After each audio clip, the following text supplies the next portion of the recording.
قل يا عبادي الذين أسرفوا على أنفسهم እናንተ በነፍሶቻችሁ ላይ ድንበርን ያለፋችሁ ባሮቼ ሆይ አለ አላህ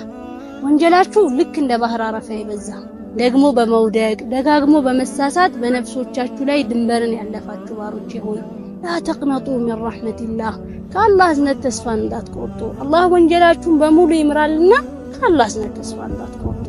እዝነቴ ከቁጣ የቀደመች ወንጀላችሁን በሙሉ ምንንም ሳላስቀር የመምር ጌታችሁ ነኝና ከኔ እዝነት ተስፋ እንዳትቆርጡ በሌላ ቦታ ላይ ደግሞ የእዝነቱን ጥግ ሲያሳየን ምድር ከመስፋታው ጋር ብትጠብ ዱንያ እጅጉን ብታለፋ ደከመኝ ሰለቸኝ ብላችሁ ወላ ተቅቱሉ አንፉሰኩም ነፍሶቻችሁን እንዳትገሉ ኢነላህ ካነ ቢኩም ረሂማ አላህ በእናንተ ላይ አዛኝ ነውና ነፍሶቻችሁም ጌታችሁ ዘንድ ውድ ናትና ጌታችሁም ሲበዛ በእናንተ ላይ አዛኝ ነውና ነፍሶቻችሁን እንዳትገሉ ሱብሃንአላህ